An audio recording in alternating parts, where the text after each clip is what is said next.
안녕하십니까. 알파스트리트 파트너스입니다. 2025년 10월 17일 금요일 마감 시장 보겠습니다.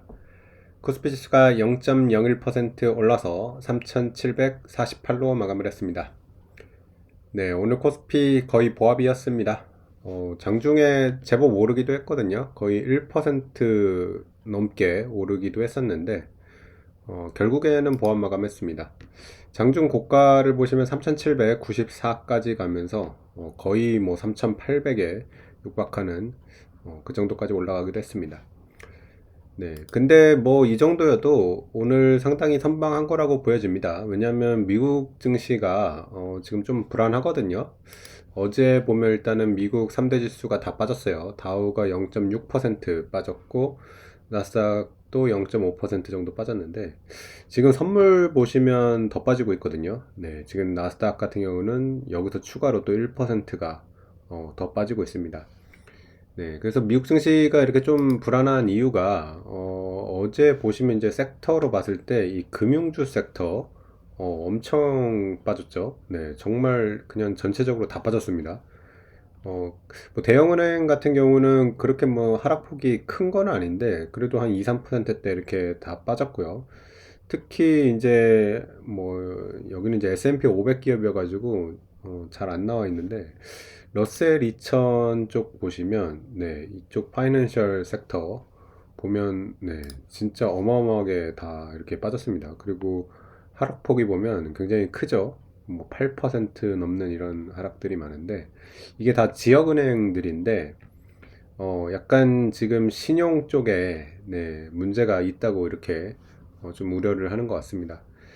그 최근에 계속 이런 얘기가 있었어요. 보면 그 제이미 다이먼도 계속 경고를 좀 하고 있었고 회사들이 몇 개가 이제 파산하는 회사들이 좀 나왔거든요. 보면 자동차 부품업체 뭐 퍼스트 브랜즈가 파산을 했고 또 뭐 자동차 담보대출 제공하는 뭐 트라이컬러 이런 데도 지금 파산이 됐는데 이러다 보니까 지금 몇몇 은행에서 손실 처리들이 좀 나오고 있고요. 근데 이런 것들이 지금 한두 개로 끝나는 게 아니라 상당히 지금 이런 것들이 많지 않나 그런 우려가 좀 있는 것 같습니다. 그래서 이렇게 어쨌든 사모 사모 이런 신용 이런 쪽이 좀 문제가 되다 보니까 좀 이거는 금융 시스템적인 위기가 될 수도 있어가지고 상당히 좀 투자자는 걱정을 하고 있는 것 같고요. 예전에도 이제 SVB 은행이 한번 이제 파산해가지고 그때 좀 굉장히 많이 흔들린 적이 있는데 그때를 조금 떠올리게 하는 그런 모습이 아닌가 이렇게 생각이 됩니다. 네. 그래서 그런 걸로 봤을 때는 이제 굉장히 안 좋은데 그래도 어제 이제 하락폭이 생각보다 좀 작았던 이유는 뭐 이런 반도체 회사들이라던가 이런 데들이 여전히 그래도 버텨줬거든요. 특히 어제 보면 마이크론 같은 경우는 그런 상황에서도 5%가 넘게 올랐어요. 그래서 이쪽 지금 메모리 반도체나 이런 쪽은 굉장히 또 좋아가지고 우리나라 같은 경우는 이제 뭐 삼성전자 하이닉스가 워낙 비중이 크다 보니까 좀 마이크론이 이렇게 많이 올랐다는 것 때문에 그래도 상당히 선방을 하지 않았나 이렇게 생각이 됩니다. 근데 이 문제는 좀 계속해서 지켜봐야 될 것 같습니다. 지금 선물 시장도 빠지고 있고요. 그러면서 좀 코인 시장도 같이 빠지고 있어요. 비트코인 같은 경우도 지금 10만 6천 불까지 떨어지면서 고점 대비로 이제 제법 하락폭이 커지고 있는 그런 모습입니다. 네. 뭐 금값 같은 경우는 여전히 강세로 있기는 한데, 이 지금 미국 지역 은행들 이런 문제가 좀 커지지 않아야 될 것 같습니다. 우리 시장 주요 종목들 좀 보시면 그래서 뭐 그런 지금 미국 쪽 분위기가 좀 안 좋기는 한데 우리 시장은 또 굉장히 뜨겁기는 하거든요. 그러다 보니까 약간 좀 엇갈리는 그런 모습이 나왔습니다. 특히 삼성전자 하이닉스 계속해서 강합니다. 삼성전자 오늘 뭐 결국에는 보합 수준이긴 한데 장중 보시면 99,000원 까지 기록을 했고요. 99,100원까지 이렇게 기록을 하면서 고점을 계속 경신을 하고 있는 모습입니다.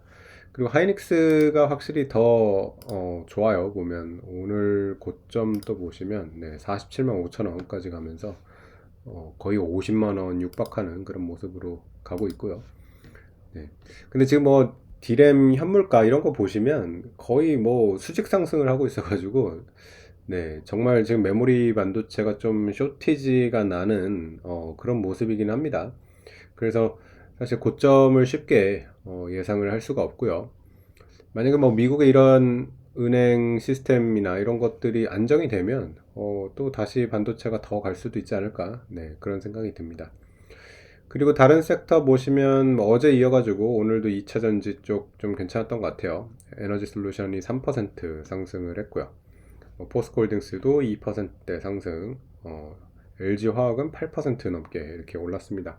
그래서 2차전지가 조금 반등을 하고 있는데 이게 진짜 제대로 된 반등일지 아니면 그냥 순환매로 좀 돌아가서 반등을 하는 건지는 아직은 좀 잘 알 수는 없는데, 만약에 2차전지가 이번엔 좀 제대로 반등을 한다 그러면 실적이 돌아오면서 이제 반등을 해야 될 텐데, 뭐 그렇게 반등을 하면 우리나라 전체 증시에도 굉장히 좋을 것 같습니다. 네, 그래서 뭐 2차전지 반등도 좀 지켜봐야 될 것 같고요. 그 외 다른 섹터들은 좀 빠졌습니다. 오늘 뭐 보면 두산 에너빌리티 같은 경우는 4% 빠지면서 제법 조정이 나왔고요. 그리고 방산주가 좀 계속 좀 약한 모습이긴 하네요.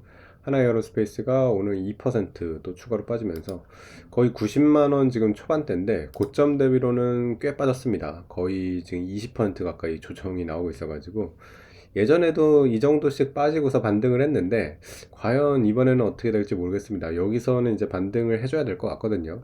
여기서 더 빠지게 되면 확실히 좀 추세가 꺾이는 그런 모습일 것 같아가지고 이쯤에서는 좀 반등을 해줘야 되는 그런 자리인 거는 같습니다. 네, 그래서 뭐 오늘 우리 시장, 뭐 미국 시장에 비해서는 선방을 했다고 봐야 될 것 같고요.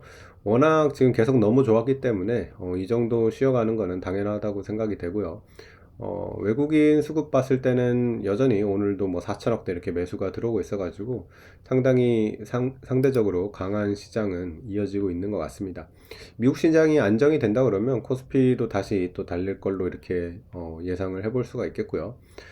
그렇지만 만약에 미국 시장 자체가 상당히 좀 타격을 많이 받게 되면 코스피도 이 영향을 안 받을 수는 없을 것 같아요. 미국 시장이 엄청 빠지고 있는데 막 코스피 혼자 올라가지는 못할 거라서. 네, 그래서 일단은 미국 시장이 어느 정도 좀 안정을 찾는 그런 모습이 나와야 될 것 같습니다. 네, 그래서 뭐 지금 선물 빠지는 거랑 뭐 비트코인 빠지는 거 보면 살짝 무서운 느낌이 들기는 하는데, 뭐 지금 이것도 의견이 분분하긴 해요. 이게 진짜 뭐 은행 시스템에 문제를 줄 정도냐, 아니면 그냥 일부 사례에 불과하냐, 뭐 이런 지금 여러 가지 의견들이 있는데, 계속해서 근데 사실 지금 자금이 경색되고 있다는 그런 얘기는 좀 있거든요. 연준도 계속해서 지금 양적 긴축을 하고 있고 그래가지고 이런 것들이 어떻게 해결이 될지 모르겠습니다. 만약에 여기서 연준이 양적 긴축을 중단하고 양적 완화로 해결을 한다 그러면 오히려 이게 또 호재가 될 수도 있거든요. 네, 그래서 또 연준이나 이런 데서 지금의 이런 상황을 어떻게 생각을 하는지, 네, 그런 것들을 좀 지켜봐야 될 것 같습니다. 네, 오늘 시장은 여기까지 하겠습니다. 감사합니다.